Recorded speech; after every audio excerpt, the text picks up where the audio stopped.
The date is June 27th, 2012. The location of the interview is Yankee Air Museum in Belleville, Michigan. The time is 10:17 a.m.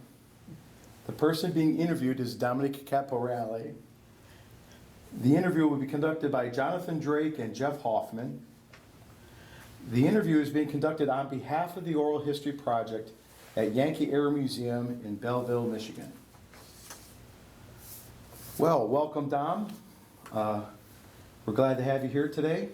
Thank you. You're welcome. Thank you. It's been a long time getting this interview over here at the museum, so I'm glad you're here. Thank you for coming. Now, first of all, where were you born?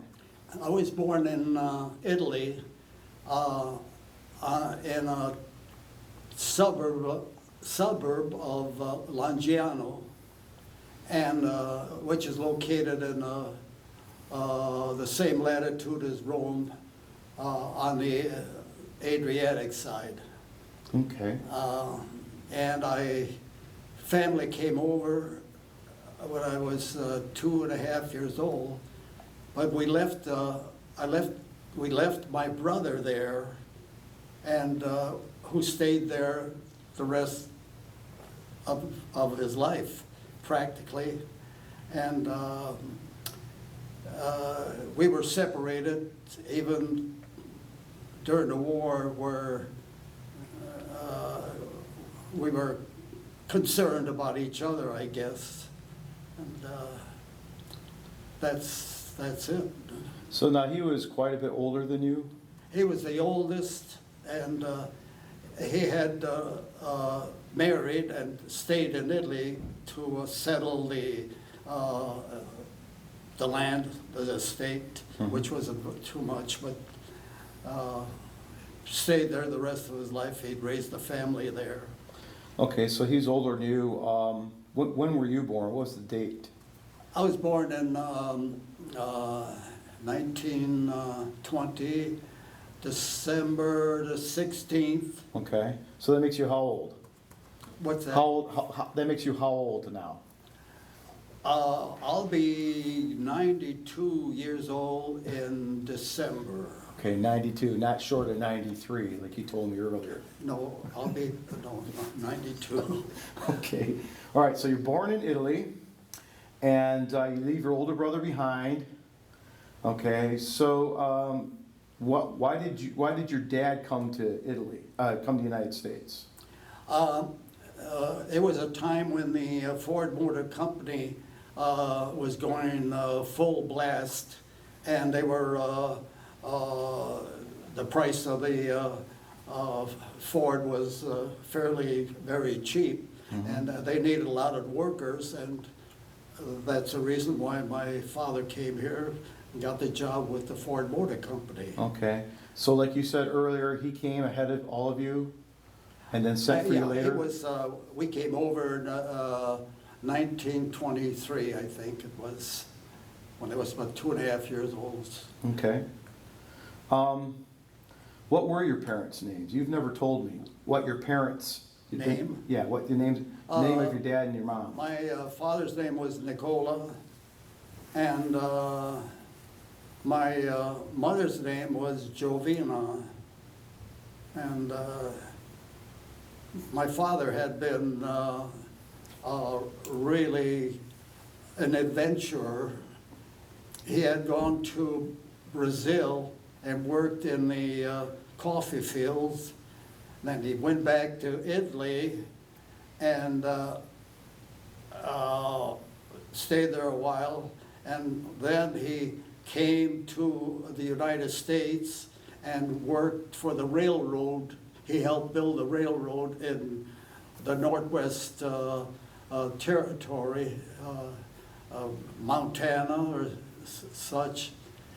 He had a homestead, which he didn't keep up, so he went back to Italy and served 4 years in the Italian army, and before he came to the job at the Ford Motor Company. Now, that was the Italian Army during World War I? Yes, 4 years in that army. So he knew what army life was like. So Nicola Caporale served in the Italian Army during World War I. Yeah. So now, I'm gonna ask the question, what does Caporale mean in Italian? Caporale means corporal, and he became a corporal in the Italian army, so he was corporal. I had to ask that. Yeah, and here you, It was a caporale. Caporale is the Italian version of it. Caporale, okay. Now, the other thing is, in that family, how many brothers and sisters altogether? So you, Well, we had my oldest brother, who had married in Italy, and we have my next oldest was Alvarino, and then it was Silvio, and then it was Eleanor, the only girl, okay, and then I was the baby of the family. you're the baby of the family. Yeah, and I was pampered and probably spoiled a little bit, but, and I had the greatest mother and father that you could imagine. It was all family, and we all worked together to make them get along, and I'm very proud of them, especially my father, and that's the, How about, what was your older brother's name, in case I ever want to? my oldest brother was Vincenzo. Ah, okay, got it. He got to be in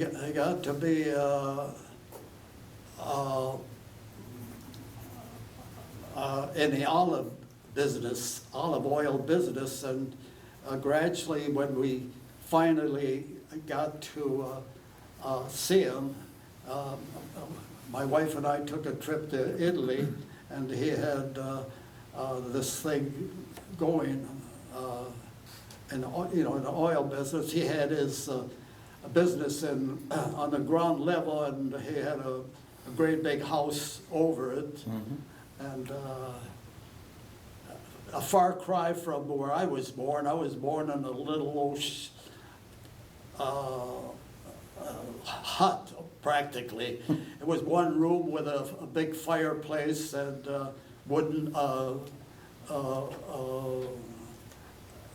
dirt floor and water. My mother had to go to the village water hole and get her water and bring it on her head, in the bucket on her head.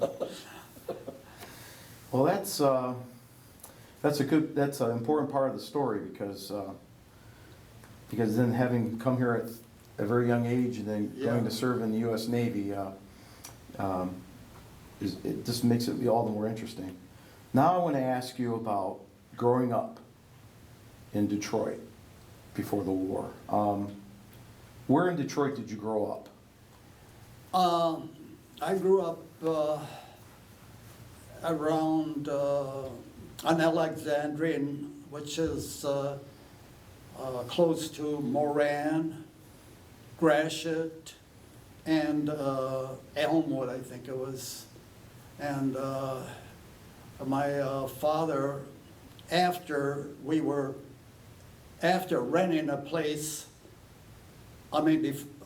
before we moved there, before my father built the house, bought the house, we rented in a place close to the Eastern Market, and that was my earliest recollection, and I just barely remember one glimpse of that. And then we rented on Mack Avenue near Shane, And my recollection was there that they had a fire across the street, and that brought my attention to that. Then when he moved to Alexandrine, it was a flat, he rented out the upper, and we lived on the lower. And that's where I played baseball in the street there, and soccer, and ice skating. I mean, not ice skating, but roller skating, hockey. Really on foot. And it was our playground, and eventually it was quite a bit of an Italian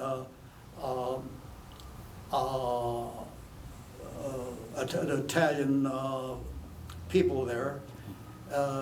But we did have a German family right next door, who were especially the wife was just a grand woman, and she's really adorable. And is she sort of she was the kind of lady you could, she was always nice to the kids in the neighborhood and always doing things for the kids? Well, and we had, no, not for the kids, but she did have a son who was killed during the war.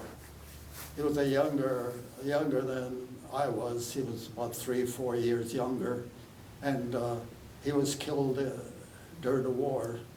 In fact, I think he was killed almost not a few weeks. That according to one of my very close friend that lived on the same block, she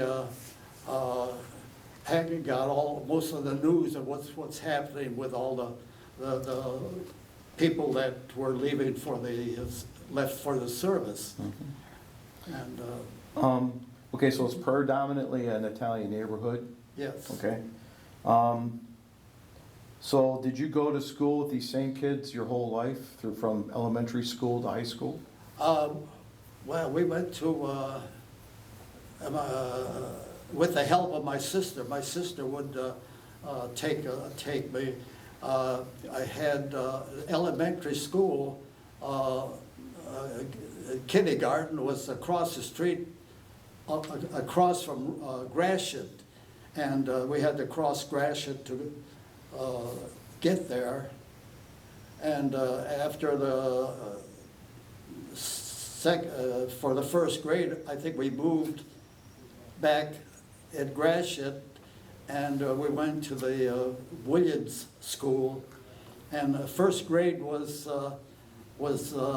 they had a voting provision that we were taught in for probably the first grade or the second grade, but I think it was the first grade. And they got us into the regular structure. Okay. And you went to see, I don't remember my Detroit high schools real well. You went to what high school? I went to Eastern High School. The old Eastern, right? Yeah, it was, at that time, it was the oldest high school in Detroit. And okay. I graduated from that school. What, probably what, 1939? In 1939. Okay. Now, I know we've talked about this in some of the car rides to practice, but what were your favorite subjects in school? Because this is important. Favorite subject in school was I had really two really great ones. I loved history, and I wanted to learn history more than the people that were born here. I began to read at a very early age. They had a library right across Gratiot, but we're very close, only about a block and a half to get to the library. And my first book, my sister took me to the library, and the first book that I took out was a great big book, about 5 by 5, with, it had one sentence there, which was called the Mayflower Girls. But I just, man, we didn't have books at home, and it was just great to be able to see a book with great big pictures, and I was really flabbergasted. And I took off from there. I began to read and read, especially history books or books that pertain to history. I learned about the Civil War through a fiction book, but I learned a lot from that book, and I began to read, and that was one of my passions, reading. And the other one was, again, I was, I think about in the second grade. I barely remember, and I barely remember the young kid that, I think he was in my grade, that came over the house, and he showed me a picture of Mickey Mouse. And again, I was flabbergasted to be able to reproduce something from the newspaper. So I began to draw cartoons, and then as I got older, I began to draw different things, maybe school projects, and I practiced drawing a map of the United States, and I used to practice without saying it by memory, and I learned geography quite well. And in fact, I named all of them except Vermont and New Hampshire. I had them twisted. And the next highest was a girl that was able to name 35 of them, and we were the only ones that named over 20. So the teacher at that one teacher, I think, took a liking to me, and but at one point she asked me, why did we get into World War I? And I said that was easy. They sank the Lusitania, and she was a German. I think she was a German lineage. Right. And I think that was a sour note, but she still respected me, and I think she kind of favored me a little bit. Now, what did you because now I know about, because I have one of your pictures that you did of me. Is art an important thing? Has that always been important to you from that very early age? Was art, drawing and painting always important to you from then on? It was just more or less, in a way, a hobby, and it's just something that I thought, gee, I could do this, and it gave me confidence in myself, which I grew up with a very bad inferiority complex because I was Italian, and later on, in fact, when I was in about the 6th or 7th grade, we had a teacher. Her name was Armstrong. In fact, and she said in class, she uttered that the Italians were a dirty bunch of people. Wow. And I tell you, even to this day, I have that urge to prove her wrong. I won't say, I won't use any firmer words than that. Now, did you get any special recognition or awards or anything for your drawing ability? Well, I began to draw until I got, I took art in high school, but up to that point I would be drawing. And well, did you enter any drawings into? There was an ad in a newspaper that stated that they had it said "Draw Me," and it had a picture of a lady, fairly simple, but a picture of a lady, and we had to draw it and to enter whatever they were, to enter the ad really, and they sent me a slip of paper that showed that it stated that I was drawing at 95% ability, and they rated me quite highly in that way. And then they did send a salesman over to the house, and my father, in those days, to earn a living,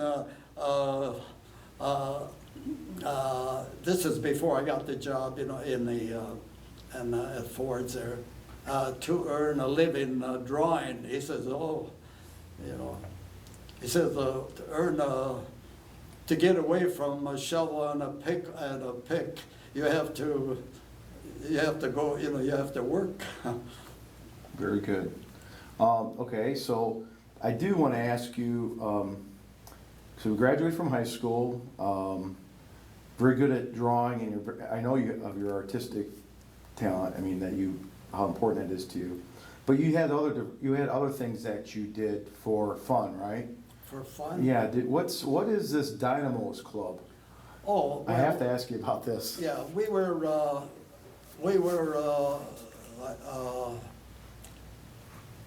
during the Depression in the 30s.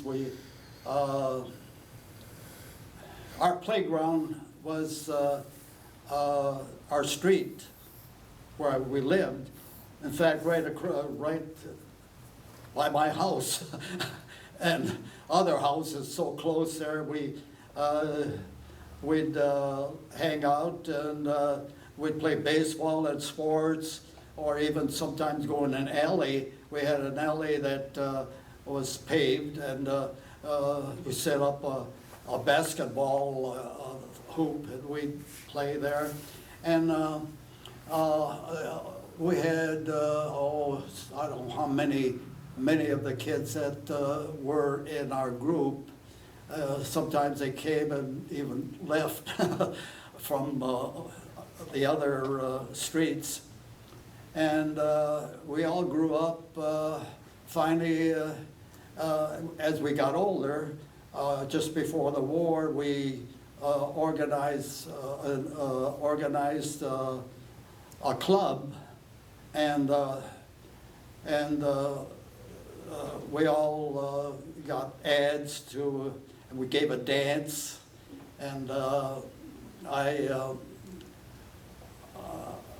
I gave it the name Dynamos. I thought that was going to be a real stock, and I put the diagram on the emblem on the sweater. That was my emblem that I drew. Oh, I didn't know that. Yeah, and but the club didn't last very long because it was just getting close to war in Europe, and but we held a dance, and I remember once we rode a bike to Belle Isle, which I had a hard time because I never had a bike, and we rented the bike, and finally when war was declared, I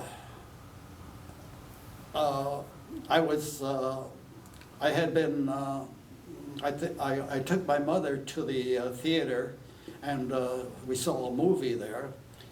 And then while we were waiting, at that time the movie houses, they'd show you one segment, and then they let all the people out, and then another segment comes in. So we were in the second group. We're waiting for the first group to leave. And while we were waiting, an usher was out with us. And he said, "Hey, did you hear?" He said, they bombed, the Japanese bombed Pearl Harbor. And I took it as just as an incident, like it happened when they bombed the Panay vessel in China. The Japanese, they apologized and all that. And I thought, well, it's just a little. So I saw the movie. Then when we came out, I saw the headlines. War, war. It was just a big sign on the big headlines in the paper, the Times newspaper. Detroit Times? Detroit Times. And then from there, when I got home, Roosevelt gave the speech that I guess everybody knows about. Right. And it was, but I was,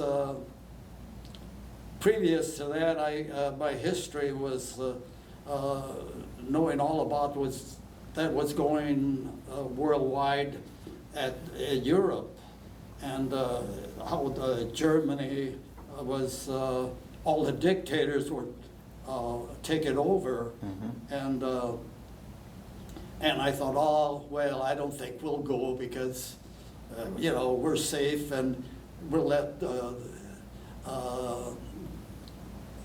I think they could take care of the affairs there with England and France, which they didn't do very much until a little later in the war. They called it the phony war in the beginning, and I thought, well, it'll be over, before we get in there. But then even before the war, close to Pearl Harbor, maybe a month or so or whatever, I saw headlines, embargo of Japan, and it was headlines as big as war declared. And I knew right away that's going to be war. I didn't have any doubt about it because I knew that the Japanese are going to just sit back there and do nothing about that embargo. Right. So that's pre-war experience there. Well, I was going to ask you that, and you already got to it. That was one of the things I wanted to ask you about, because while this was going on, you got a job at Ford Motor Company, correct? After high school? Well, after high school, I worked on, it was hard to get a job, and I worked at a toy shop in Wyandotte. I had to take a streetcar to go downtown to catch the bus. That was, 5 cents or 10 cents, no, 5 cents, I think. And then I had to catch a bus downtown and at another 15 cents. And I traveled along Jefferson to Wyandotte. Then I had to walk from Jefferson about a mile and a half to the toy shop. And I made $15 a week. Wow. That's one of my jobs. And another job was, I finally got a job with my brother-in-law. They made screws, nuts, and bolts. And then that was my father. That's when my father got me in after buying a car. He had to buy a car to get the job, which was a bad deal because because I was able to get on an apprenticeship. I just barely made high school, and that way I had my apprenticeship, and I was able to get a job as an apprentice tool and die maker. Otherwise, the people without any skill, they'd have to pay $50 to get a job. So no, if I can interrupt quick, so to get your father to get you an apprenticeship, So he had to buy a car, Ford car? I went to the employment office, and they asked me, "What do you want to do?" And I says, "I don't know. I don't know what the tool maker. I don't know what it was, a tool maker, or I wasn't very smart in those days. Maybe I'm not even smart now. No, you're smart. But I'm anyway. I said, "I don't know." So he said, "Well, I'll put you down as a tool maker." So that's tool making was my vocation there. And how long was your apprenticeship? At that time, this is in 39 or 40, close to 40. It was a 3-year apprenticeship, and later on it became 4, but it was a 3-year apprenticeship. And when war was declared, getting back to that, the old gang of mine, they were all going to, not all, but a lot of them, one by one, were being called in, drafted. And in fact, my neighbor, a kid that lived upstairs from me, he was one of our group. He was drafted before the war, and they were trained with wooden rifles. And anyway, he served 4 years, I think, in New Guinea. And when he came back, it was on a leave that I had from California. When he came back, we spent a couple of days together, real precious days together. And I had to go back to camp, and a couple of months maybe in California. But when I got discharged and came back, he was in the hospital, and a tumor, and then passed away. Mm-hmm. So I have a very, very strong feeling towards people that went out and did come back. And when I sing "I'll Be Home for Christmas," mm-hmm. I can almost, honestly, I could almost cry. I know. I feel real bad. And then when I got in, I was drafted. I had such an easy time that I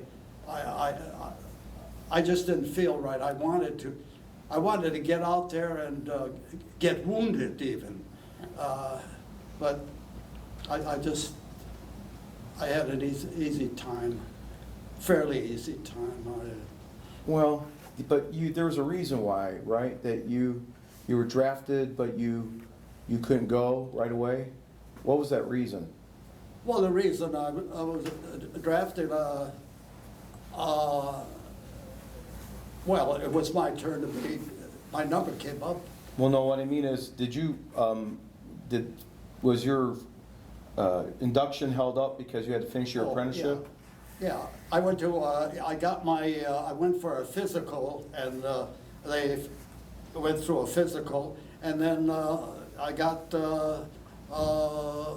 when I got drafted, they gave me a leave. I had about 6-month leave so I could finish my tool making. I imagine they needed people like that to finish to work during the war, and maybe that even saved my life, who knows? But anyway, So they gave you the deferment. they gave and me a 6 month. 6 month deferment, you finished your apprenticeship. Were you making really good money at Ford? Oh, I'm making pretty good, pretty good. Were you making more than $15 In a week? fact, when war was declared, when war was declared, I was still at my apprenticeship, and I went in. We working 5 days a week, and when I went in on what was it? I forget now. That's all right. A day, I might have been in on a Saturday, because the war was declared, and when I went in on a Sunday, they started working 7 days a week, 10 hours a day, 7 days a week, and in that way I piled up the hours, and I finished my apprenticeship quite early, and we worked on war work right away. Just right there and there, we worked on the war, and I piled up a lot of hours, and my pay kind of showed it. It's kind of previous to that. We barely got overtime. Do you remember what you were working on? Working in I What don't were you know. I making? think I think I was more or less almost like a messenger boy doing the war work. I worked on a lathe there, and You one time told me that In you were fact- working on propellers for ships or something.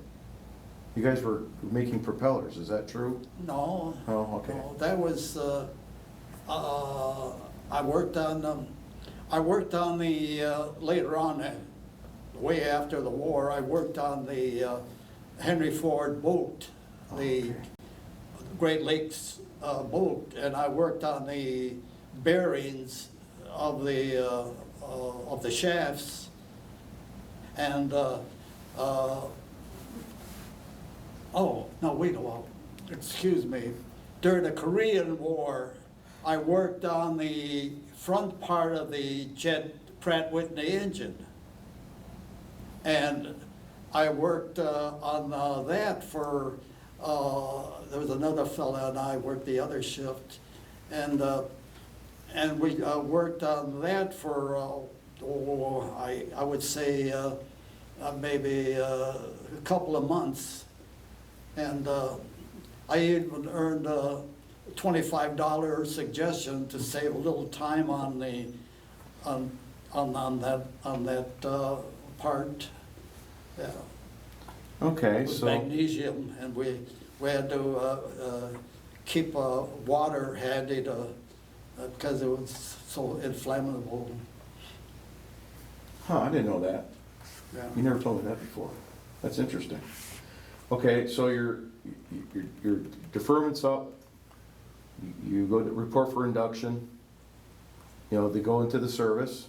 Yeah. And did you know where you were going when you were inducted? Did you know what branch of service you were going into? We were inducted and left the train station at downtown with the what do you call it, The main train station or Grand Trunk? no. Well, anyway, there was a station right in the midst of town, and we wished our parents, don't worry about me, all that, and I thought it was so exciting for me. It was just a thrilling excitement, boy, just to be on the train. Just to be on the train. We didn't even move away from home 20 miles. And Toledo, not even that far, Mount Clemens, Wall Lake on the Windsor. I didn't even go to Windsor. And we got on that train, and we rode the train through West Virginia and Ohio, West Virginia, and going through the mountains in West Virginia was just beautiful. We followed a track, a road track, and we saw houses there. And I even sketched the scenery while I was moving along, and we were even able to write letters on the train, which I wrote, and the conductor would drop it off to send it home. Mm-hmm. And so I wrote one of the letters I wrote was riding the train. And when I got, but I didn't know that I was in the Seabees until I was down at the train station there, where they sent us to each part of the branch of the service. So you didn't know you were in the Seabees until you got to down to Virginia? No, until I think that's true. Yeah, I didn't. You knew you were in the Navy, right? Yeah, they said Navy, and I think the Seabees. Yeah, I didn't. I knew the movie John Wayne, the Seabees. But at that time, I thought the Seabees were just a group of civilians working there, which there were a lot of civilians. And but when we got to Williamsburg, which where our camp was 10 miles away from camp, it was the Seabees, yeah. Okay, so that camp was, let's see. Camp Perry. Camp Perry. Camp Perry, Virginia, 10 miles away from Williamsburg. Now, how long was boot camp for a Boot Seabee? camp was a month, just about a month. And what did you do? What did they try to teach you guys in a month at Camp Perry? How to obey orders. Turn left, turn right. In fact, I wrote a letter. I wrote a letter to my back home telling them what I was learning. I was learning how to turn, about face, and things like that. And then I even drew a sketch of the uniform that the work uniform that we were wearing, and everything was green. I put down everything was green, even the helmet was green. And, what about some of the? There's Navy has a certain kind of lingo language that the Army doesn't use. What were some of the words that they like to throw around and pushing around? Every place you went, they would call you Mac. Hi, Mac. Hi, Mac. Where you from? Hi, Mac. And the scuttlebutt Yeah. was rumor, Yeah. And that's a lot of scuttlebutt. There was a lot of scuttlebutt during the war. And you had to go. Some good and some bad, I think. And you had when you were doing something and they wanted you to stop doing what you were doing. If they thought you were messing around, they'd tell you to do what? Did they tell you to knock it off? Was that? Yeah, well, yeah, knock it off, yeah. Oh, that's funny. Okay, so you go to boot camp and you're the basics, but then you did have some liberty, didn't you? After. No, well, right after boot camp, see, we had I'm not sure we had liberty during boot camp or not. Did you have it after? But anyway, we had a chance to go to Williamsburg and see the town, and all I saw was sailors all over the place. To get away from camp and get to Williamsburg, they were all sailors. I don't think I saw one civilian. Anyway, there was a dance at the Colonial Palace there in Williamsburg. They had a dance, and I loved to dance. Dancing was one of my favorite pastime, and What kind of food did they serve you in boot camp? Did they serve, what kind of food? Did they get a lot of beans or? Oh, I had recollection of one of my letters, I think. We had beans in the morning, beans at lunch, and beans in supper. And I was sure, I hope, anyway, I was hoping it would, was it beans in the morning and beans at night? And then I said, I hope we don't have the beans for supper. We were on the rifle range once, and we went through obstacle course, which was a breeze for me, because we had, in the Seabees, we had people in civilian life that were very elderly, that had the skills. They were mechanics. They could drive bulldozers. You know, they wanted those kind of people also. So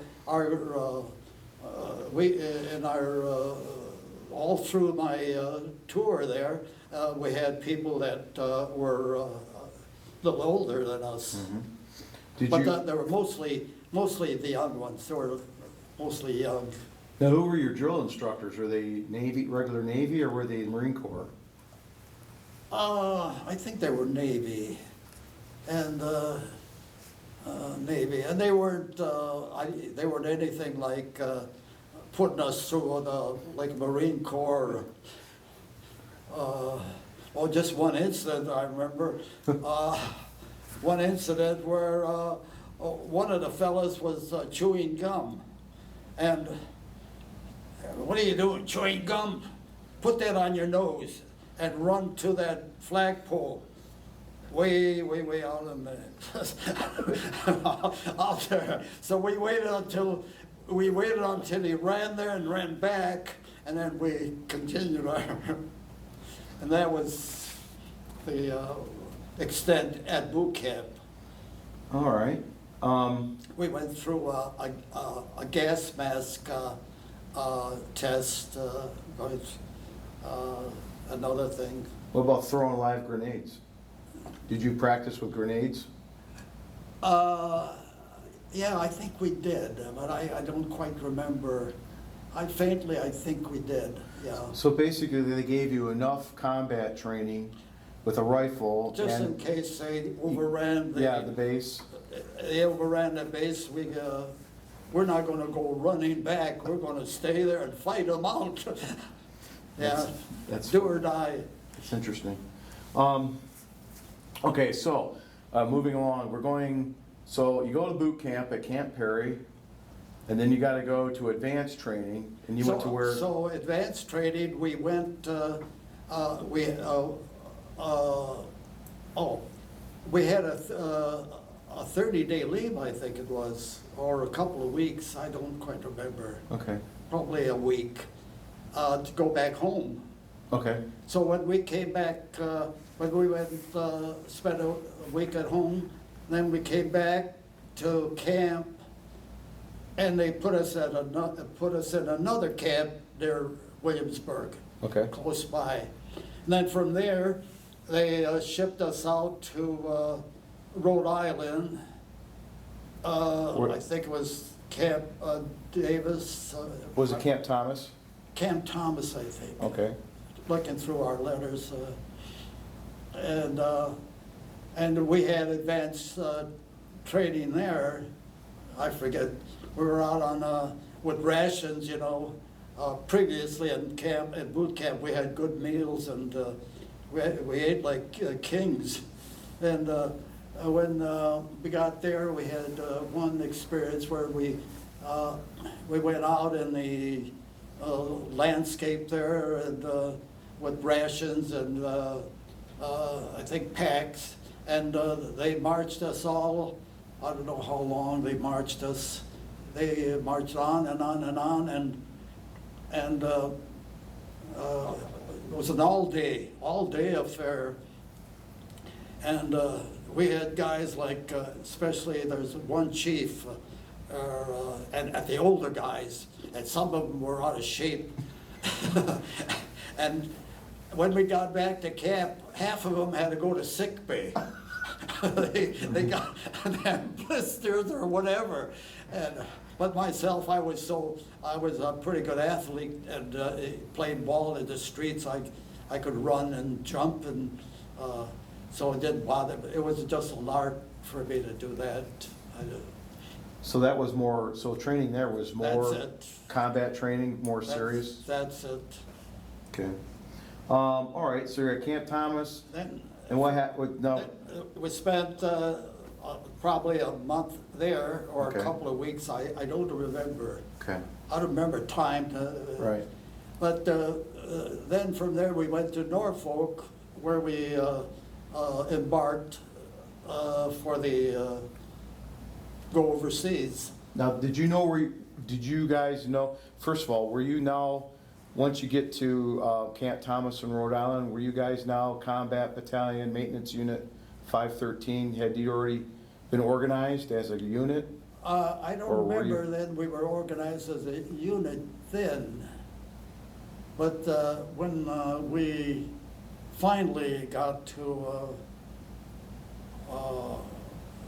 somewhere along the way, I don't quite remember. Right.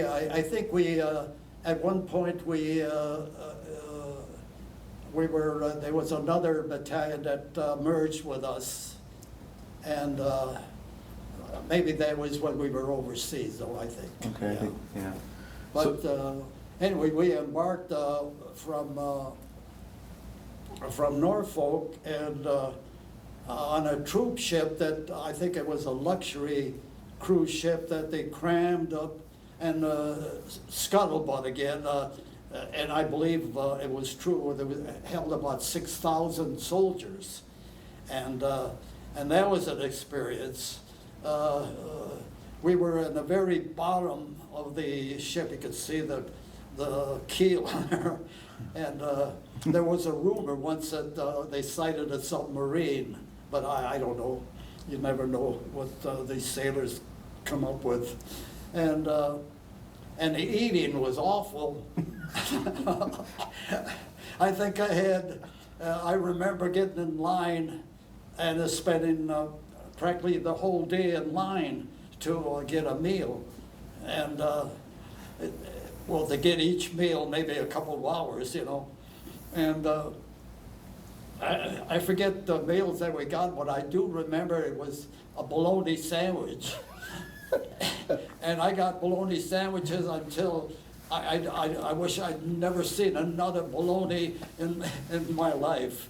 And I thought it wasn't, I began to get kind of oozy in my stomach. And I got, and I don't think it was seasickness. I think it was the bologna. And I got on shore, I got on deck. I made my way up deck through all these people, and I flopped on deck face first and laid there until that feeling went away. And Now, who was that? Were there mainly sailors on this ship, or were soldiers on the ship? they were mostly soldiers. I think they were headed for Italy. Now, how did that go with all those soldiers on board and with you guys, the sailors? I go through to get to eat. It was just crowded with people, and I don't remember talking with them or anything at all. Hardly, you know. Yeah. Did you do any special activities with these soldiers? On the ship? Yeah. What did you guys do couldn't for even move entertainment? around. Did you guys play pinochle or No, cards? on or- the ship, you just lived hour by hour. I did get on deck a few times. I know once they were they were, and I'm not sure, I don't think they were shooting at anybody. They were maybe practicing anti-aircraft gun, blah, blah, blah, blah. They were, and that's about it. How many days, do you remember how many days it took you to get I across? think it was about 6 days. 6 days?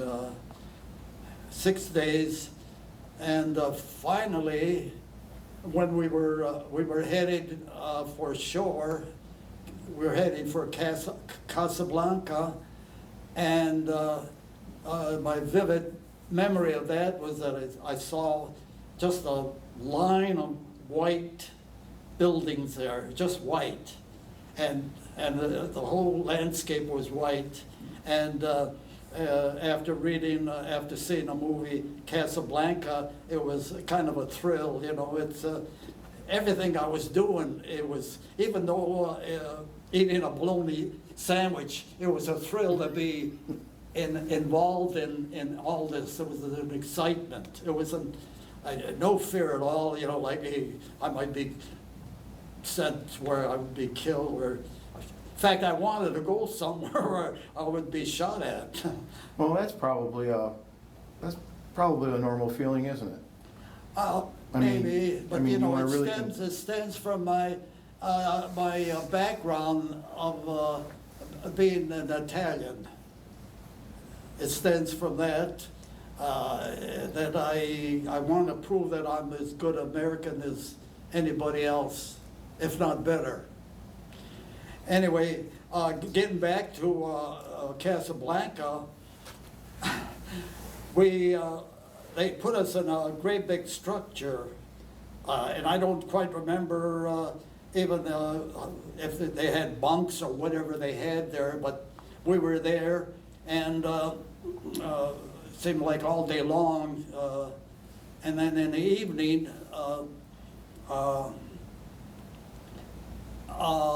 the evening passed by, and we went to, we slept there, and we didn't even go walking away from hardly that building at all. And anyway, we got into that building and slept there, and at 12 o'clock at night, they woke us up, and we, full pack, whatever we had to march out somewhere in the darkness, I don't know where, way out in the darkness for I don't know how many hours, 2 or 3 hours. And what's going on here?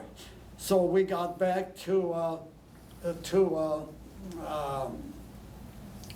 the structure where we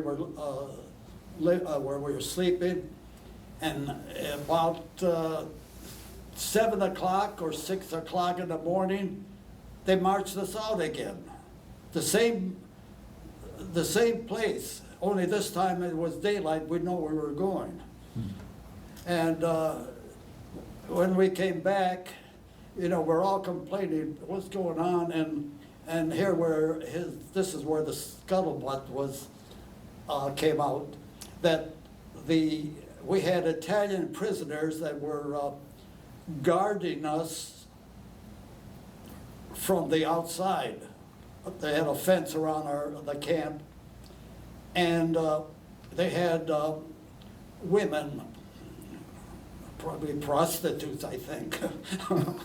They were showing their wares. And so? And the Italian prisoners were keeping us away, not us, the people that were there. I don't know, this is all scuttlebutt that I heard. And they were keeping them away from the fence, and I guess it could have been a soldier or a sailor, I don't know. But anyway, they threw rocks at the Italian prisoner, and we had to pay the penalty. Oh, so you guys are paying the penalty for some guy, somebody else. maybe one guy, I don't know. So what were the Italian prisoners of war, were they using them as sort of a police? Oh, yeah, they were using them as policing in that camp, that one camp. Okay. So Italy must have been pretty close to have given up at that point, right, for them to have that? Well, they must have caught a lot of them in Tunis, you know, when Rommel's army was captured. I think the Italians were pretty smart. They surrendered early and got better treatment than we did. Okay, so okay, so now when do you get to Oran, Algeria? How does that happen from Casablanca? Oh, they put us in a what they called a 60 or 8 or 80 and 8, which was either horses, 80, no, how was that?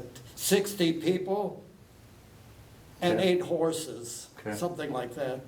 And they had the wooden floor. You could see through the crack, not the crack, the openings, maybe 2-3 inches even. And you could see the bottom. And we spent, I think we spent a whole day and night going through the Atlas Mountains that came along that way. And when it got to be daylight, we'd stop every so often, not very long, maybe just 5 minutes, just to give people relieve themselves, and the train to take off. And one incident there was, I remember our chief that had been in Guadalcanal even, and he came running trying to hold his pants up, and he came running, you know, train started to go fairly slow at first, but he came running and we dragged him inside, and then we made it to, we stopped at Fez, I think, for just a very short while, and made our way to Oran. So you started traveling on the train, in a train car at night, at night? Yeah. Okay. In fact, I think when we were going over the mountain, they had a couple of engines pulling us up through the mountains. And were there horses in that car with you guys? No, we're all men. All men, okay, I want to make sure about that, because. No, that's bad enough. Okay, so you get to Oran, okay, and now you're with, so you're with the Combat Battalion Maintenance Unit 513.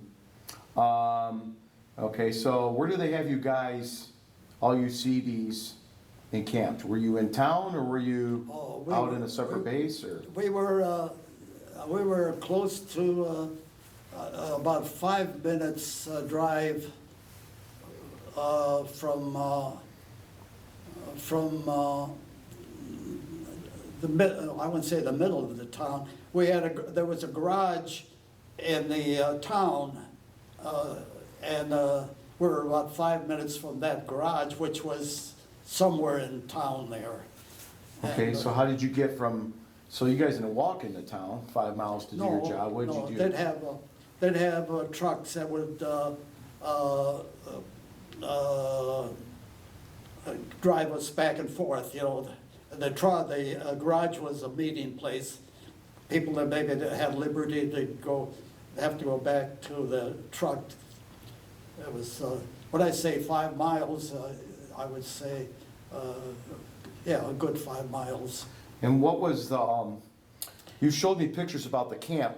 What was the camp like? Did you guys live in Quonset huts, or? Well, when we got, there were tents. We all lived in tents. There were row on row of tents, and we had Quonset huts for our food, to eat lunch, and I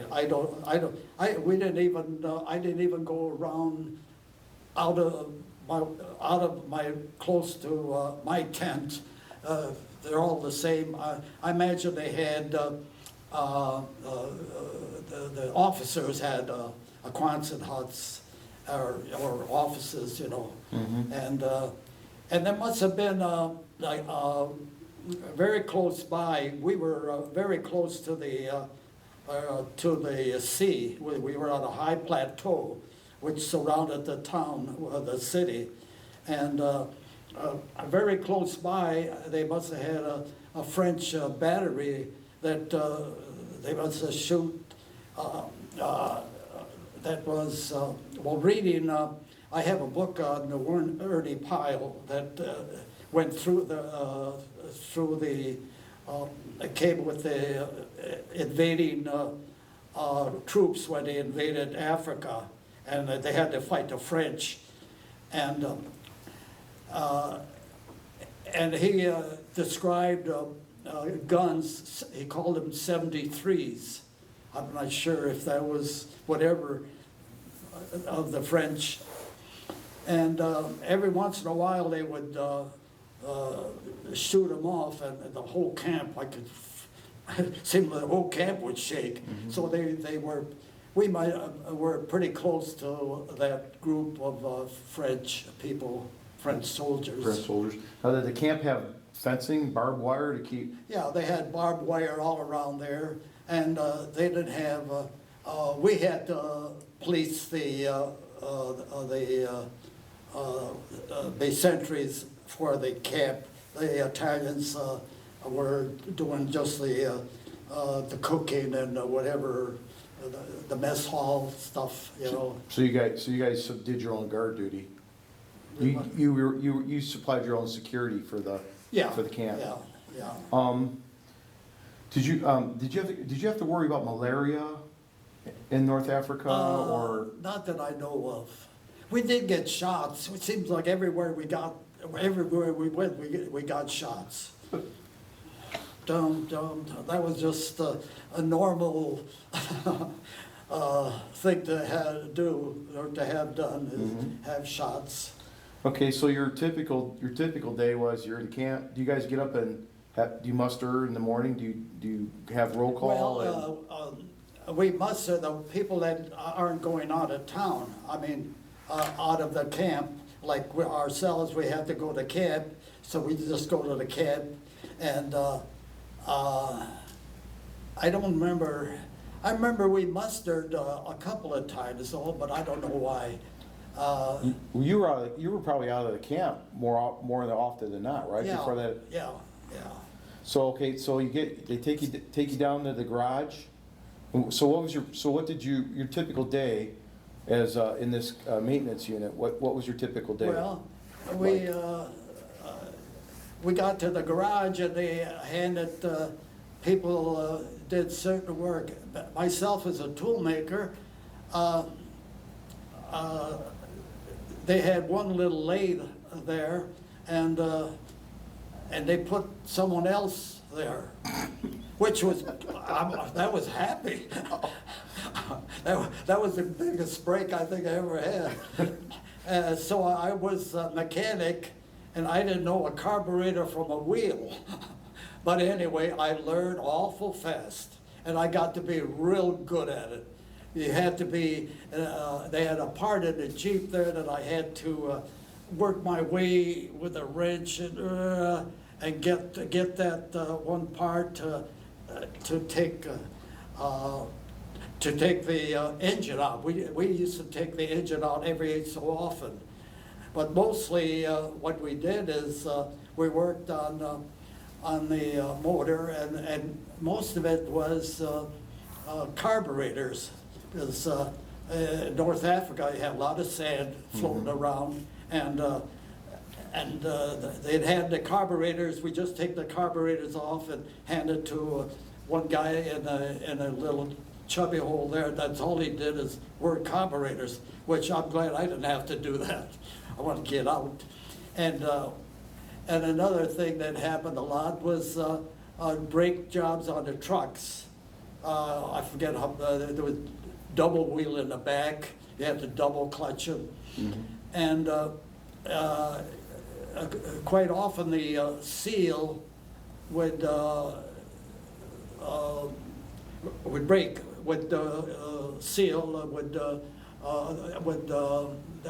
Grease would go right over the over the wheels, shoes, and we'd have to replace the shoes and do that. So then what do you do after that? Do you have to check, make sure that the Jeep or the truck or the weapons carrier is working okay? What do Then you do?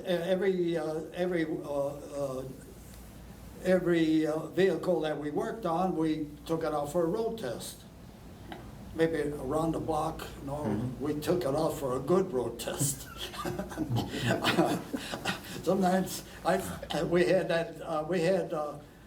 Oran sits in a plateau, and the Atlas Mountains come almost right to the shore, and they had on top of that mountain they had a fort, and just below the fort they had a religious figure, great big figure, and it was a sight to go drive up there and back, you know. It didn't take very long, but, in fact, I think once I walked up quite a ways up there. I did some sketching, and and there was a couple of kids, I think I did some sketching, I gave it to them. And, but mostly it was road testing, except for, at one point, for 2 weeks, I volunteered to be a driver in transportation because it gave me a chance to see more of the area. And we would drive along the edge of the mountain to the other side where they had an establishment where I'm not sure if it was a cafe or whatever, and they had swimming there. And we'd take these people that came in on R&R and drive them there. And I mean, that was one of the things that, and we'd go there in a convoy. And another thing, place that I got to see was they had a swimming pool closer, I think looking on the map, I think it was, I'm not sure how to pronounce it, Clemson or something like that. And that was about I think almost about a 3-hour drive. It was a long drive. And I drove a group of, I don't know, sailors that were on the swimming team. And you know, there weren't too many of them, just, I don't know, it's 5 or 6 or 7, something like that, in the weapons carrier, I think it was. And I dropped them off, and I wandered around town, and I tried to speak to civilians, and I spent a lot of my time just talking to this nice, young, beautiful girl, blah, blah, blah, blah, blah, and real nice. We had a nice conversation, real innocent, nothing that I'm ashamed of saying, and I did. So what happened with this? I did have a package of cigarettes that I sold. Oh, okay. To some place near, you know, one of the homes there. I don't know how I got to know where, but it's and that was I'm not sure you're going to get this or not, but anyway, I got to the door, and the guy, you want to buy that? And we were issued cigarettes about once a month or so, I don't know, not very often. That anyway, I got to this door, and he takes us, it was a girl about, young girl about 13 years old, and pay for that cigarette, and I got kind of really disgusted. Oh, I get you. Uh, Okay. But it's, I don't know if you want to get that on there, but. Well, no, that's, I never heard that story before. What about you, what about the, so you had your camera with you this whole time, right? No, the cameras, I didn't have my camera with me when I went boot. No, but I mean, when you were in Iran, you had your Yeah, camera with, I called. you had three cameras, I wrote right? I wrote for a camera. I wrote for a camera, and then I bought one there, and then somehow or another, I got another camera from home, so I had, in all, I had 3 different cameras, and they were all taking different pictures. You're just And I was, I would write home for film quite Okay. often, and my pay, I'd send it all home, as much as my pay and the service, I'd send it all home. I had a victory, what do you call it, war bonds. Mhm. They bought war bonds, and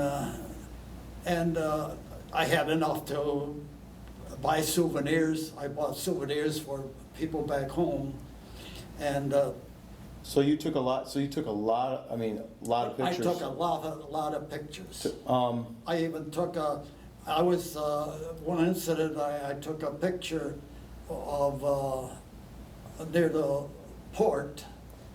But all we had, I think all we had there were mostly fishing vessels. I don't think they had great big warships or Right. anything like that. And I was sighting, with my camera, and I had a plainclothesman come up to me, and he said, well, you don't want to be taking pictures. He didn't take my camera away from me, but he said, don't take pictures here. So you, okay, working as a mechanic, did transportation for guys on leave.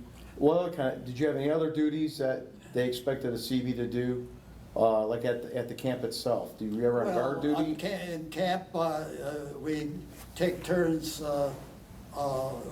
on watch, guarding the camp, from the civilians, mostly the Arabs, and.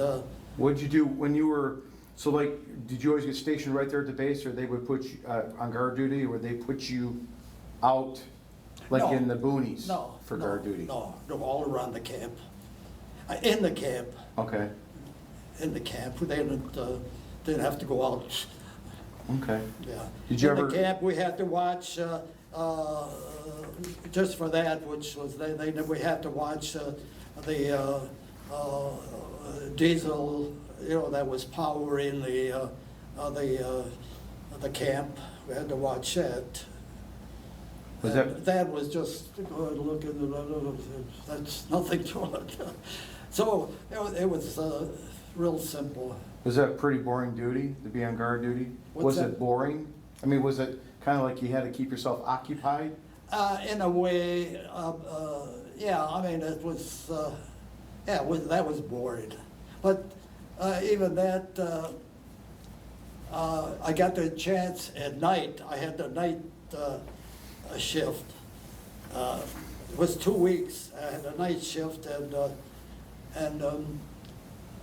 in fact, at one point when I had the night shift and they changed the time while I was there on duty, and I had to work an extra hour because of that night shift. Well, did you ever practice anything, like you're singing or? I did that singing. I did that when I would when the war ended I was in Providence when the war ended. Okay. And I took, we had to take a train to San Francisco, around Oakland. At Camp, it was Camp Parks, I think. Anyway, and that took, I think, about 7 days. it seemed that long. It took a long time because we spent a whole day in the state of New York. For logistically, we had the other trains had to go by, and we went through. We took the Santa Fe Trail, you know, down in through Arizona, New Mexico, to Lower California, and then up to Oakland, up there, and it was a long, long train ride. So, okay, I was going for a certain answer, you're not gonna give it to me, so. Oh, for, No, never, it's okay. yeah. You told me at one time this story, and I was, about you being on guard duty, and, Well, then, when I got you to... couldn't practice your dancing on guard duty. No, but when I you- got, here's a nice incident that happened there. When part of it I'm not going to tell you. Okay, you don't have to tell me. Part of it I'm not going to tell you. Oh, you got that.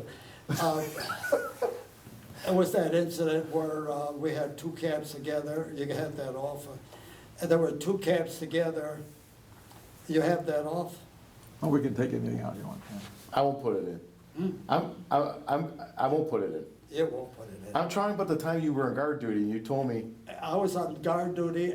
They had different places where they put you on guard duty. One time I was in the boondocks there. There was nobody around for miles, and I was in a little shack there. And I love to sing. I love to sing. So I'm there, and I'm singing as loud as I could. Go ahead, show us. And I'm telling Yeah. you, I think the people in San Francisco heard me. Oh.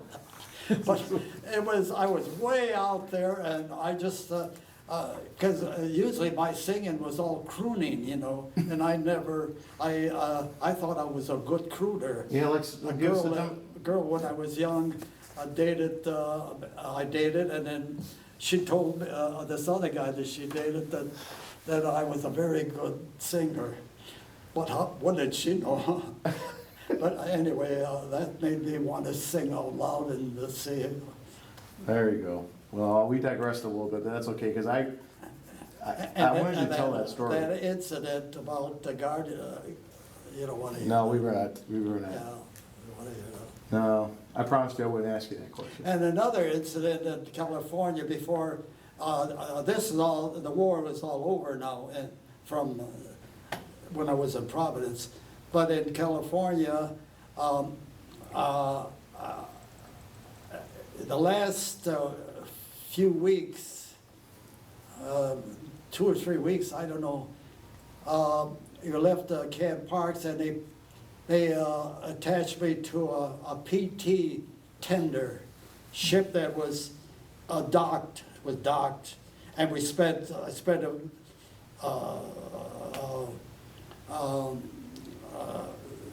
a few weeks there, and I think we had to paint something there in the bottom, way in the bottom of the ship. Listen, I want to get. Can I get back to? Can I get back to just? I Iran? just want to finish up with Iran. Yeah. Okay, so you're in Iran. How hot did it really get during the day? How hot? Oh, it got, it didn't get very hot except a couple of weeks, 2, 3, 4 weeks. And even then it wasn't, we were so close to the sea that I could kind of, when the wind would be blowing, it all coming from the desert. Mm-hmm. And we have to shake out our sheets, be all full of sand fleas, and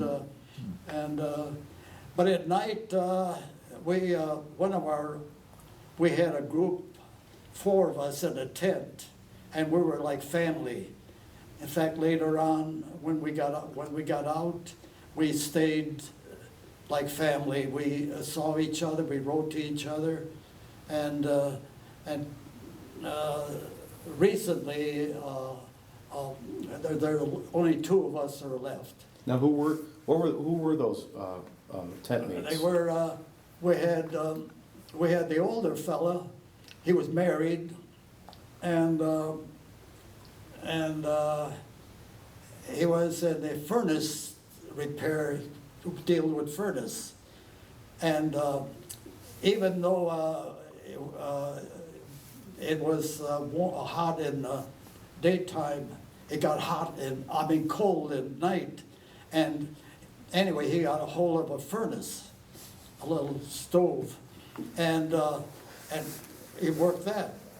But you know, one of my leave days, one of my Liberty days that I had Liberty, that stove kind of blew up. We had soot all over the place. And at Liberty, I stayed there and I cleaned it all up. What was his name? That was his last name, let me see, Carpenter was his last name. Carpenter now? Carpenter. Carpenter. Who were the other two? And guys? Carpenter was the oldest, and then I might have been, we were all fairly younger than him, maybe 3 years or so, I don't know. And then I might have been the next one. Okay. And then we had the other two, I think Dunlap.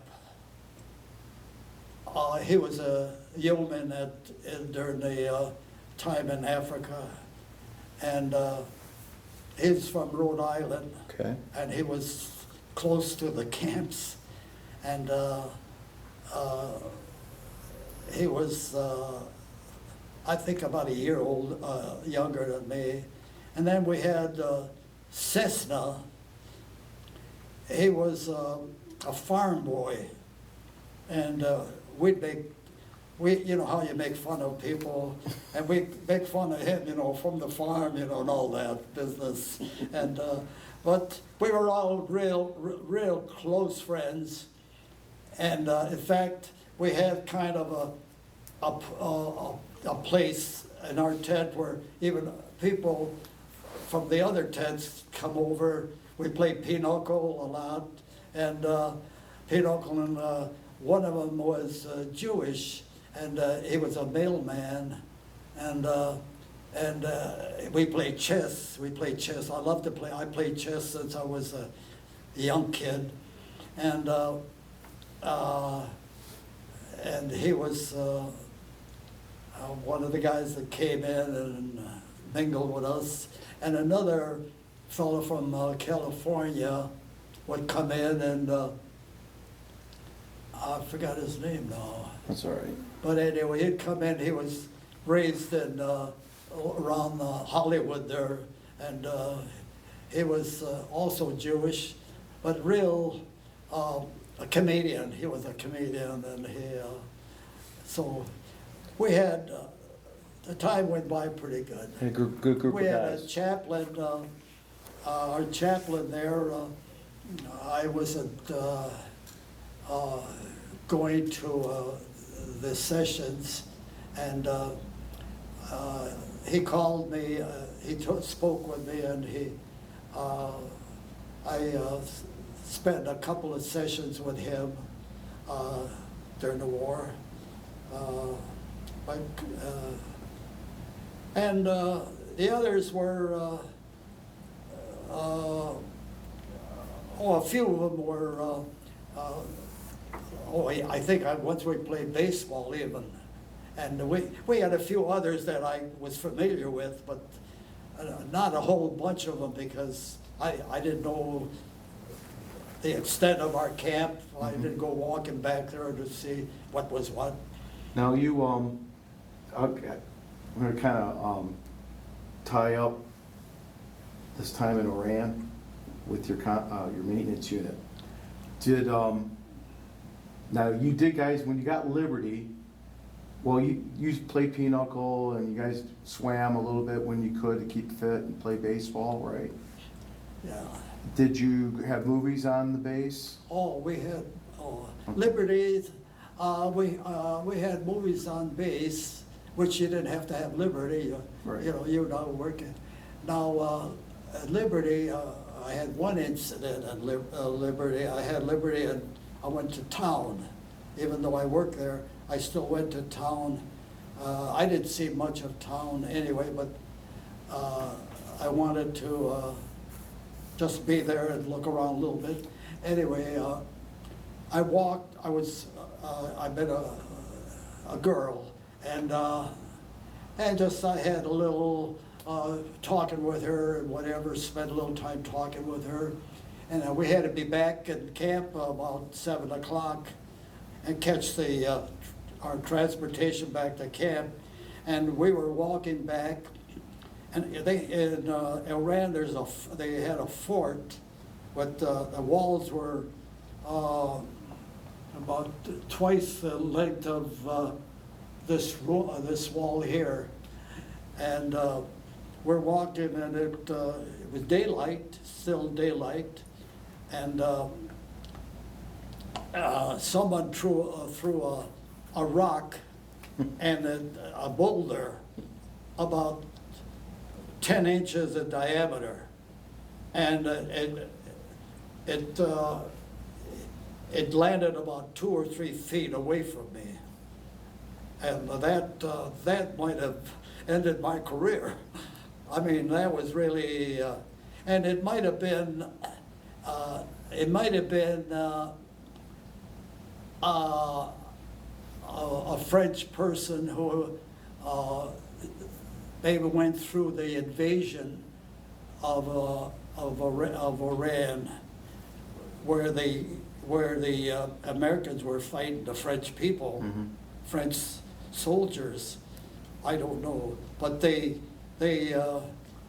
didn't see very many of the soldiers at all, hardly at all, the French soldiers. So you're walking along this fort I with this girl, and down comes this rock. Yeah, and that was, it didn't scare me, but I was mad. If I had a hand grenade, I was gonna throw it back up there. Wow, that's pretty strong. And another incident maybe that would be, that's really stuck in my mind, I don't know how long, is when I was driving, when one of our drivers now was, maybe I was in a convoy once taking these guys swimming, but this one time when I was still working in the garage, one of the fellas in a convoy is driving these soldiers to probably the swimming place, and they're driving people around, and also when I was driving, they piled people in the back there standing up, and as many as probably could, they wanted to go there, and probably an awful lot would go. And anyway, he was driving along and he tipped the truck over, and 2 or 3 of them were killed. Wow. And that was awful. And they had us, after that, the next day or whatever, in the inquiry they had us back in, when I was back in camp, they had as many of us that could fit in that truck to settle the inquiry on how many people it would take to tip it over. But you know, every time I'd go, I was in the convoy at times. We had young guys, 18 years old, 19, that were some of these southern boys. Boy, they liked to drive. I mean, they were gung-ho driving, you know. And when I was in that group that one time, I know I'm driving along, making that curve, and I'm just feeling it, and you know, I could feel it. It's a wonder I didn't tip over, but I kind of slowed it down a little bit.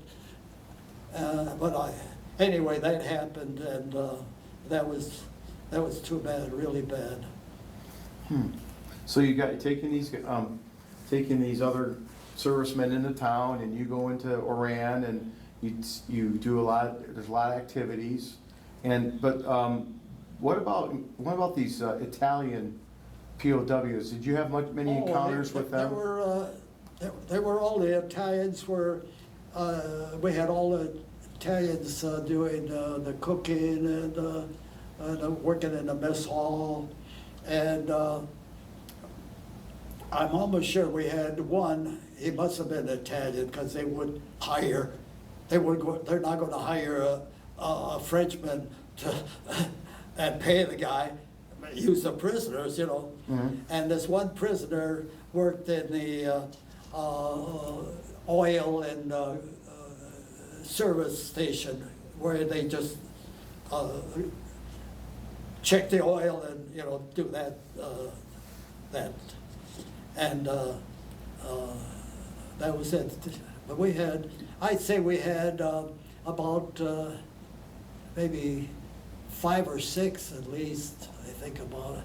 Anyway, these Italian prisoners, I would talk to them, and I wouldn't hand cigarettes to them though. Okay. I mean, you know, they were my nationality, but they still were the enemy. Although I had a feeling, because my brother, you know, was still in Italy, you know, and I was at one point, my father wrote and said if it was possible for me to send some clothes to Italy, and you know, and write to him. And what about food? Do you want to send food also, or just clothes? He just mentioned clothes. I Okay. don't know, but anyway, so I had one of these Italians. I would help me write in Italian. I couldn't write very well in Italian, hardly, just barely write in Italian. He helped me, and I'm never sure now whether he got the letter. I didn't, but I still have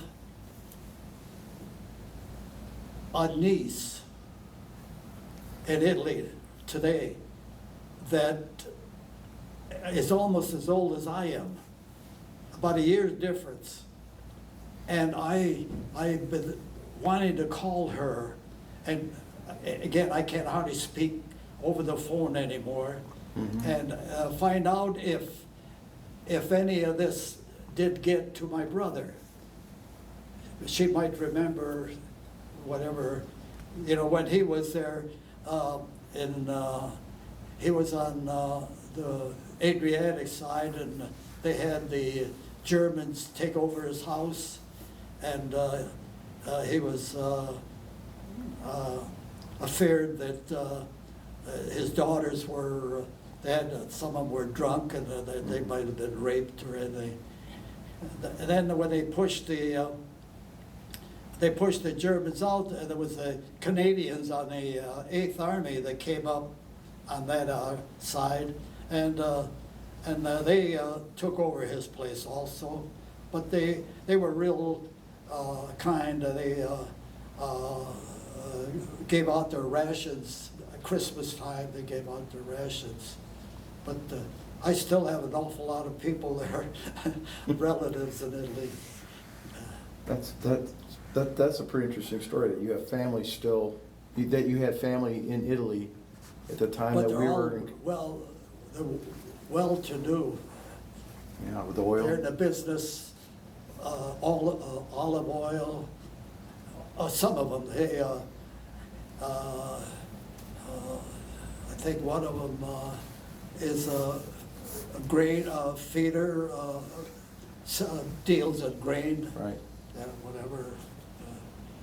All right, so you're the Combat Battalion Maintenance Unit 513, Combat Battalion. I don't know if it was combat or not.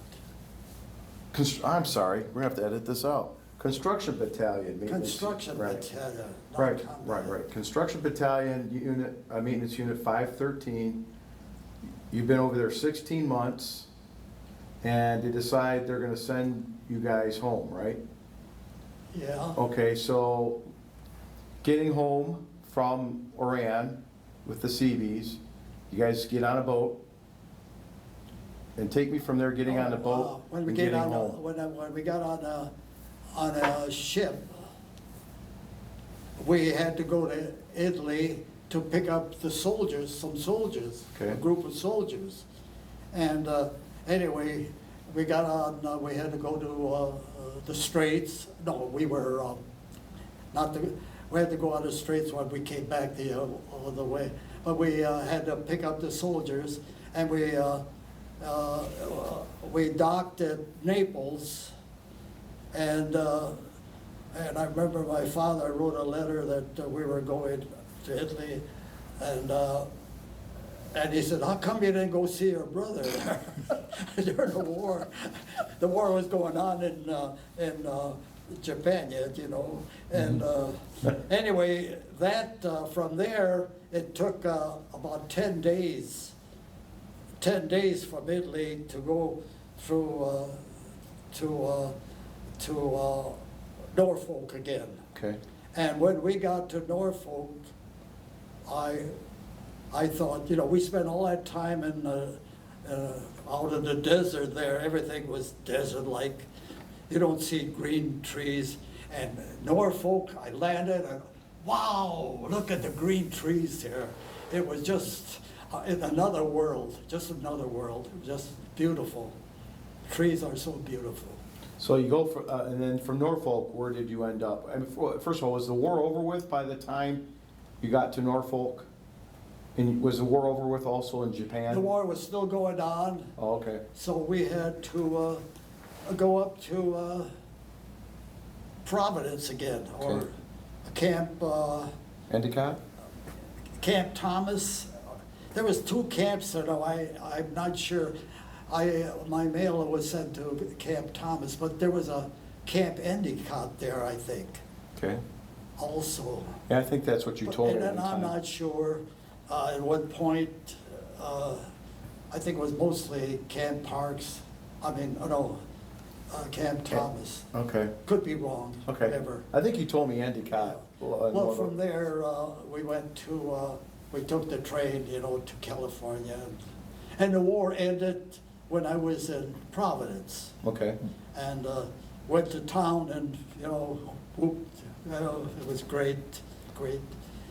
And then well, let me go back, so you're in Camp Parks, then we went to Camp Parks. okay, and, We stayed there for, I don't know how many months. why was that? Did you not have, do you have enough points? Well, At that- no, I had to wait for points. So you get the war's over and you're sitting around? I sit around and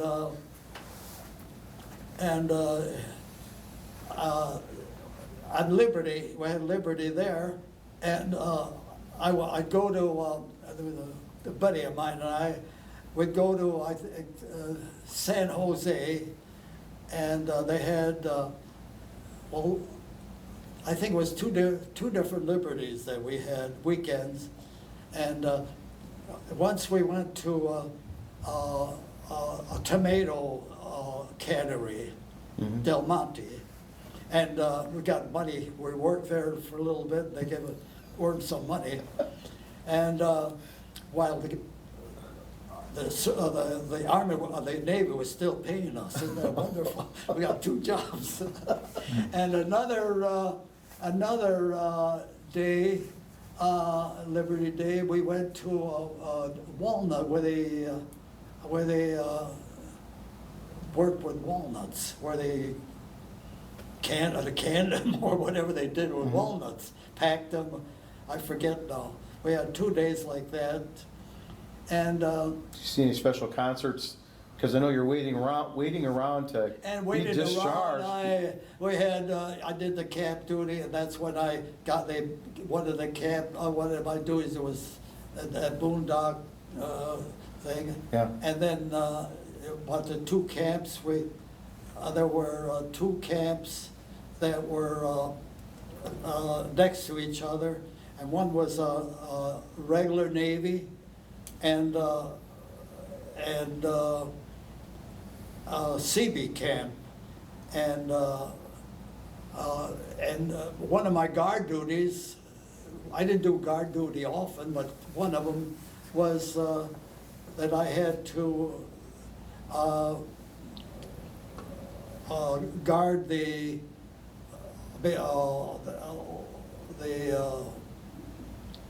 that entrance from the Navy camp to our camp, because we had beer in our camp, and evidently they didn't have beer there. I don't know.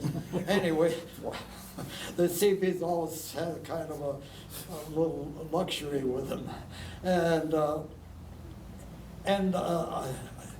it was my first day on there, and they just put you on there and say you have to log these guys in. Okay, why? So I'm logging these guys, these trucks in, mostly all trucks, and and I look at it, and there's trucks. They're backing up. They were backing up, and they began to blow their horns, you know, and like I every once in a while I let a few in, you know, and ended the day like that. Anyway, then the next day, or was it the same day? I don't remember that. They found one of the regular Navy guys. Probably, I'm not sure if he got drunk or whatever. He killed a provost marshal in our camp, and they held me up for captain's mast. Well, we won't put this in. But I was our captain. He said, you know, he stood up for me and said, "Hey, my first day on there," and blah blah blah blah, you know. And they didn't do anything to me. Yeah, well, we won't put this in. But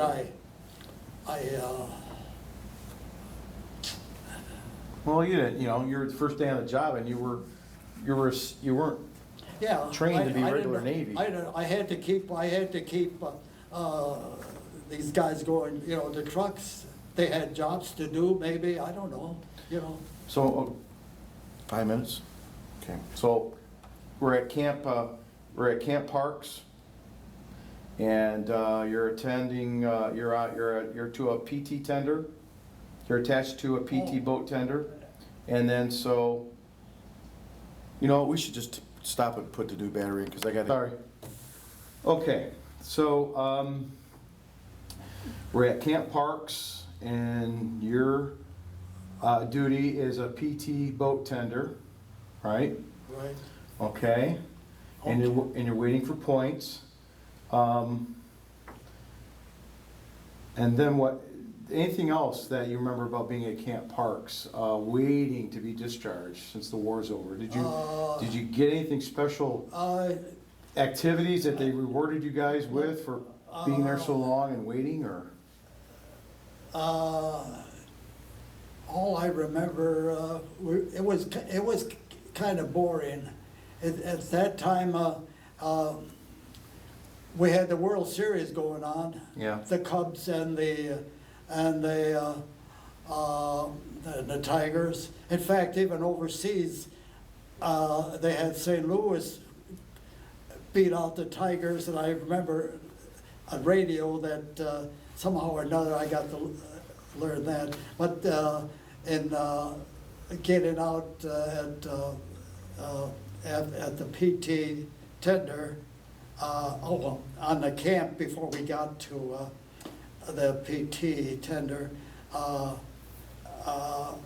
we wandered around, and I got made bet with one of the guys about who's going to win the World Series, and the Cubs or the Tigers, and then they would be playing craps, some of the guys, and I wasn't a gambler at all, but just to pass the time away, I did get in twice.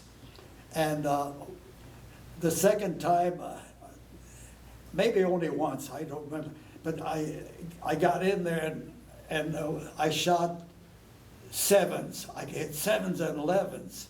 I mean, all the way through until even it was time to eat. I stayed there until they didn't have any more money. It wasn't much, $7. And when I got on the ship, on the BT tender, I met a young guy that had was this still in the camp. I don't remember, but anyway, he was his father was a jeweler, and I was able to. He told his son that boy, they had real good deals on rings, diamond rings, and I thought, boy, I'm going to buy. I'm going to buy one because I know I'm getting older. I know I want to get married and have children, so I bought one. I had the money somehow or another. I've been saving money all the while. Maybe that's why I worked in the canneries there. And anyway, I bought a ring, and it was the engagement. When I met my wife, it's the ring that I got engaged with. No kidding. But then, to make even longer story, recently, my wife was in a hospital. She had, I think, her knee done or lip. And when she was in there, she had to discard all her valuables. She gave me the ring, that ring, and a wedding ring that I bought. $100 for my wedding ring. And I put them in a, crumbled them up. We had a little hiding place at home. And I put this little crumbled up package in a hiding place, because this way it's, I didn't want to put them separately. This way it'd be all together. And so I put it in there. And then when we got home, the next day, maybe it was the next day or 2 days later, I told Jeannie it was over, and I told her where the ring was.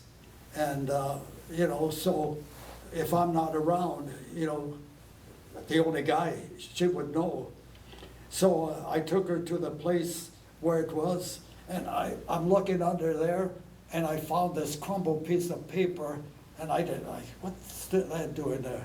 And I threw it in the waste paper basket. And then it stayed there, and then a waste paper basket went in the garbage with our garbage, and they picked up the garbage, and it was gone. Oh. Never. So it's in a garbage down somewhere. Somewhere. Oh, man. That ring. So did you have to buy a new ring? She would want. She says, only money. It's only money. Okay. And she said, it solves the problem. She said, who would I leave it to? Here you go. Okay. And it made us all feel better. So it's only money. But sentimentally, it's still, she's still my wife. Yeah. And So you came back. So you came back from And California, not knowing. Anyway, eventually, she said, "Oh, just give me any old $30 ring at Kmart's." Really? She said she's satisfied. That's as good as. That's a great wife. That was as good as gold. That's a great wife. Yeah. But you didn't know her when you were coming back And from they California, took- right? They took a gold necklace from when I was in Italy.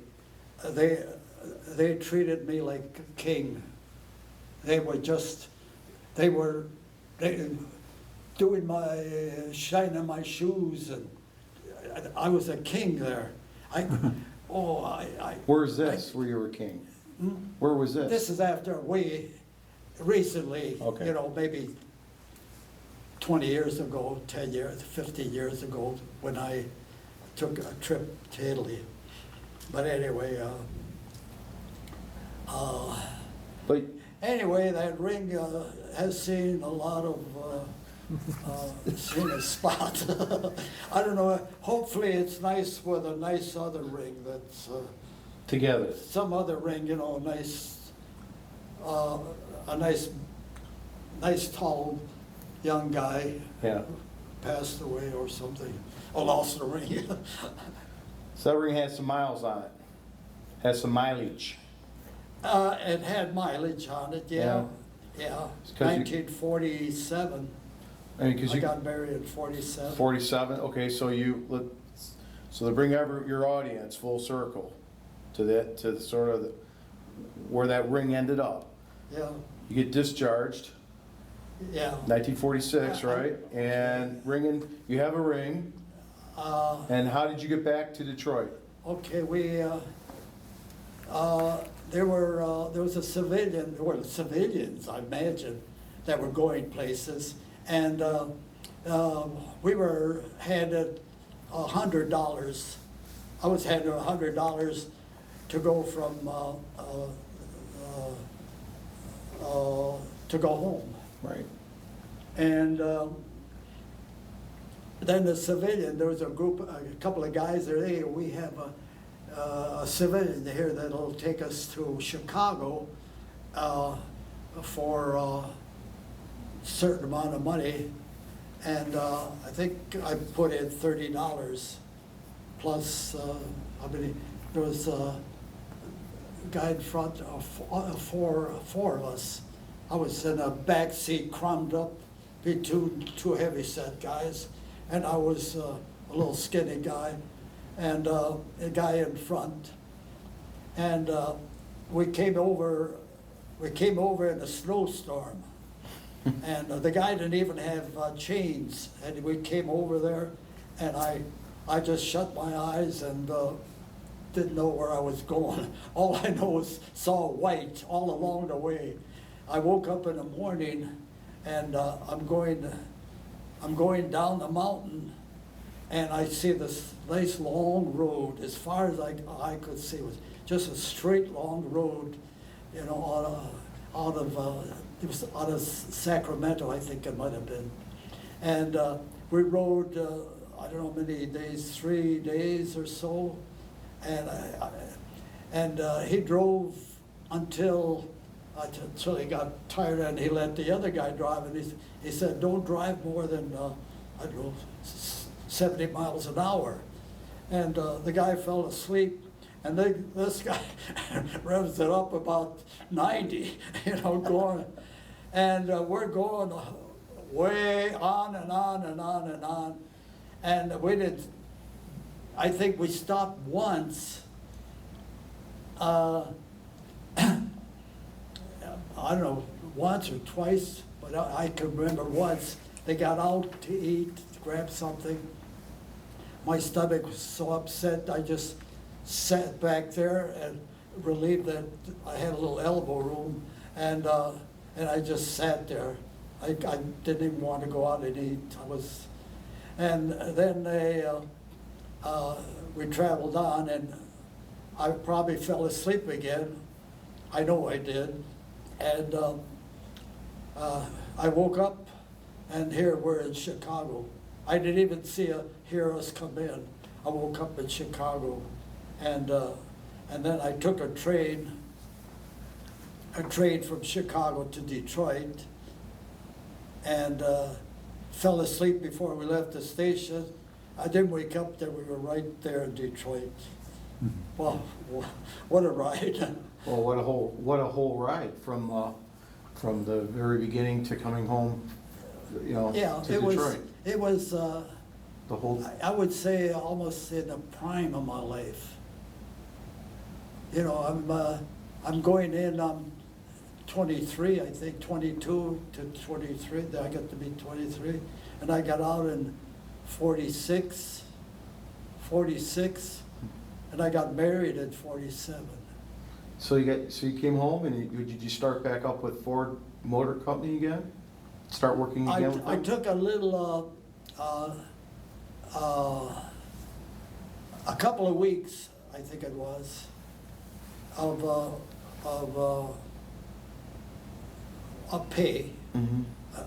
out of work pay. They allow you, I don't know, and then I went back to work. But I went back to work for not too long. It was about a year or so, and then I think there was another depression, auto depression, and I got laid off. Oh, you did? I got laid off. And then I scrounged around for then I had been married. We had bought, I built part of our house. Right.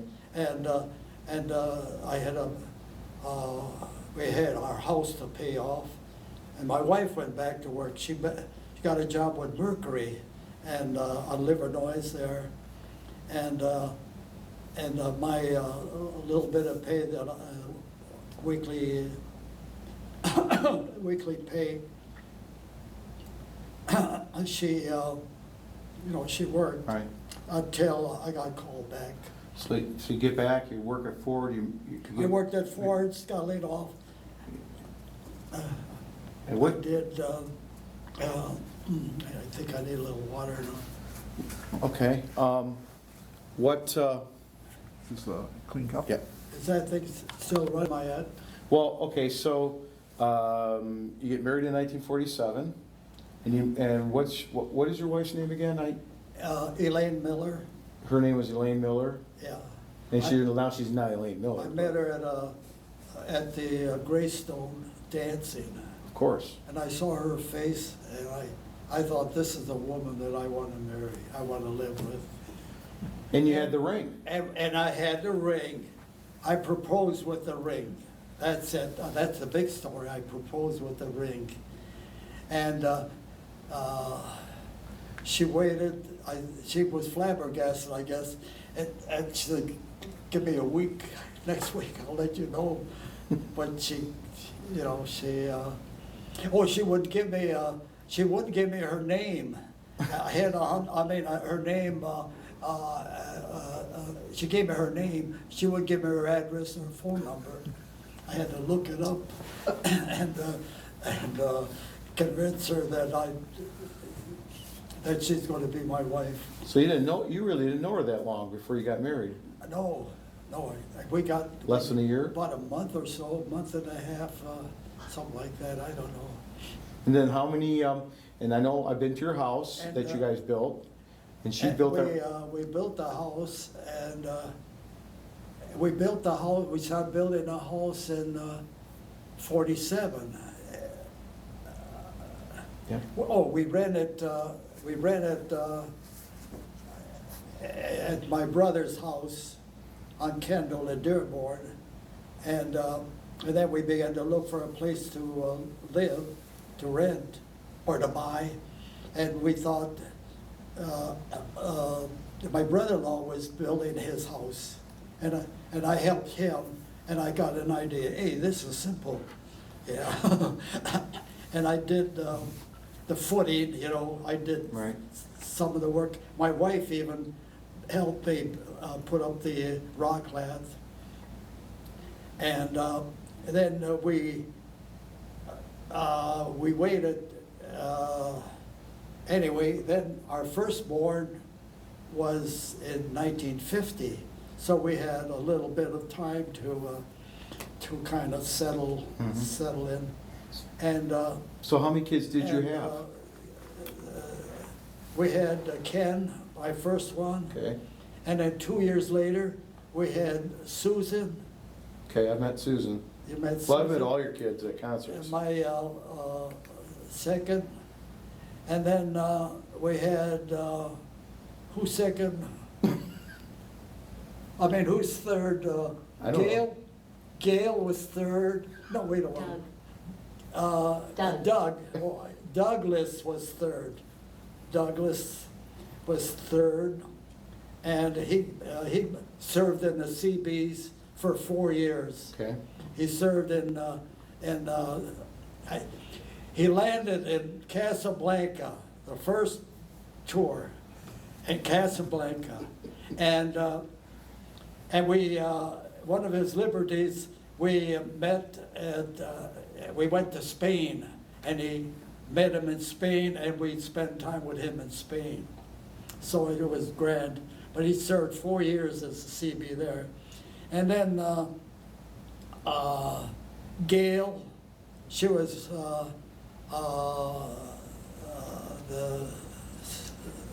fourth one. And then? And Gail, and she was the quiet one when she was young. And then the last one, we had 4 children. Then the last one, we kind of, we were living for 4 years, and I don't know how it happened, and we had Gail. I mean, we had Susan. Susan. No, Jeannie.